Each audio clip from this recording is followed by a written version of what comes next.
خب سلام و عرض و ادب، وقت همگی بخیر. انشالله هر جا هستین موفق و پیروز سربلند باشین. من یه خواهشی از تمام پیمانکارا، از تمام مهندسا، از تمام کسانی که تو کار ساخت‌ساز هستن این خواهش ازتون بکنم. دوستان نگاه کنید، کار به این خوشگلی، کار به این قشنگی و الان تو سقف میبینید کنافکاری شد، چه کاشیکاری شد و همچنین سفیدکاری شد. ولی وقتی من در دسترس نبودم، یعنی نظارت پروژه وقتی اینجا نباشه، ببین چه حکایت هایی براشون رخ میده. الان ما کارمون تموم شده بود، فقط یه ایوان رو میخواستیم سرامیک کنیم. ببینید وقتی آدم کار بلد نیست، خدا سرشاده آدم دیوونه میشه با این کارا. من کار دادم به بنای حرفه‌ای بیاد کار کنه، شاگردشو فرستاده، منم اینجا نبودم، شاگردشو فرستاده، ببین چی کار کرده برای من. اول از همه این پاشنه در اومده سرامیکی که کار کرده، با این اصلا هیچ ربطی با این نداره، رنگش با این نمیخونه. توی حال پذیرایی مساله به این گرونی ها اینجا استفاده کرده. این کار اشتباهی که این شاگرد استکار کرده. این ور کار رو نگاه کنید، یعنی این کار کلا باید تخریب شده. این ور کار رو نگاه کنید، کاشیو کاملا چسبونده به دیوار. حالا همینجور که ادامه بدیم، بیایم اینجا نگاه کنید دوستان، کاشیو کلا 3 سانت 4 سانت فاصله بشتم، در حالی که اون وره دیوار ما کلا باید برش میخورد. یعنی میتونستن یه طرف کار رو کلا برش بدن، یه طرفش بچسبونن به دیوار.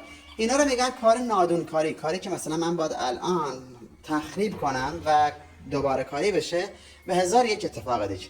اضافه بر این حالا جای تأسف داره برای استکاری که مثلا شاگردش فرستاده برای کار. مثلا این کار من الان تمومه، رنگکاری من مثلا دارم کارهای رنگکاری انجام میدم، سفیدکاری من تمومه، در حالی که این مناطق آزادم در دسترسه. اومده روی این سرامیکا، دقیقا نگاه کنید، روی این سرامیکا اومده کاشی کف همون ایوون بریده.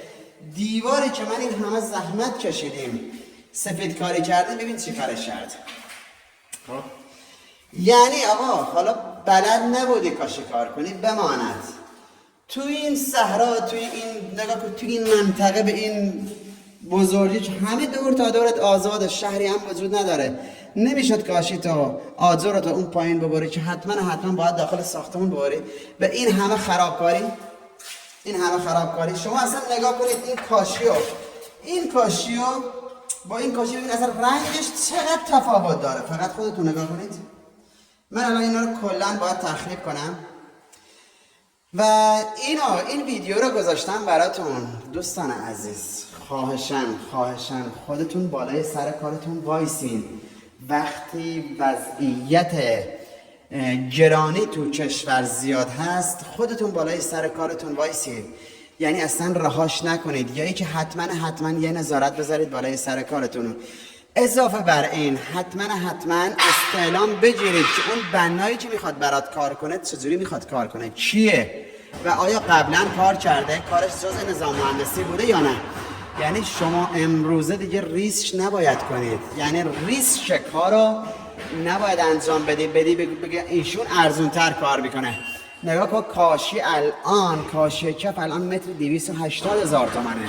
اگه شخصی اومد به شما گفت متری 200 تومن به من کارش میکنم، حتما بدونید چه کارش عیب داره و این کارو میکنه. البته اینا من به همون قیمت هم دادم، کاشی هم خوب کار کرد، سرامیک کف کلا خوب کار کرد، ولی متاسفانه این قسمت رو حالا به هر دلیلی من نبودم، ایشون هم شاگردش فرستاده اومده کار کرد.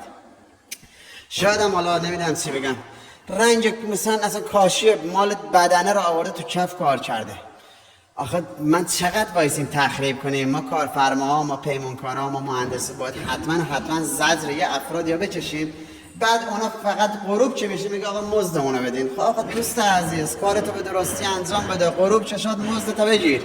مزدت ندادیم درست، اگه مزدی ندادیم بهت حرفت حقه، ولی وقتی داریم دقیق روی برنامه، روی متراژ داریم پول بهت میدیم، کارتو به نحو احسن انجام بده، به درستی انجام بده. آخه این کاشی رو بریدی، کثیف کاری کردی، ریختی توی کارگاه من وایسم دوباره کارگر بگیرم کسب کاری این بنا رو جمع کنم.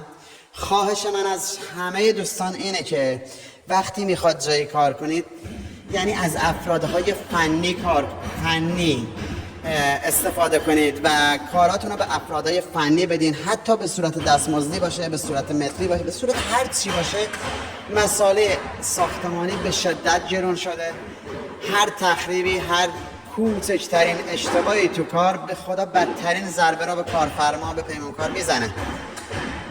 انشالله که شما دیگه من این اشتباه را انجام دادیم، تو هر کاری اشتباهی هست شما این اشتباه را دیگه انجام دادیم و نگاه که الان صدای تک و پوچ میاد یعنی فقط دارن تخریب میکنه. 2 روز نبودم بالای سر کار، فقط باید تخریب کاریشون رو ببینم. حالا جالبترش اینه طبقه پایینم برین نگاه کنی بدتر کردن تو این 2 روز. دوستان عزیز، از اینکه تا پایان ویدیو را تماشا کردید و ما هیچ فرقی نداره چه بهترین ها و چه بدترین ها را براتون به اشتراک میذاریم که مواظبت کنید. لطفا اگر مورد توجه شما قرار گرفت لایک و سابسکرایب و مد برامو بذارید، ممنون میشم. سپاس تا ویدیوهای بعدی. اگه میخوای ویدیوهای بعدی ما رو از دست ندی حتما سایب بزن برامون که ما بتونیم ویدیوهای جذابتری و پر انرژی تری برای شما بگیریم. سپاس.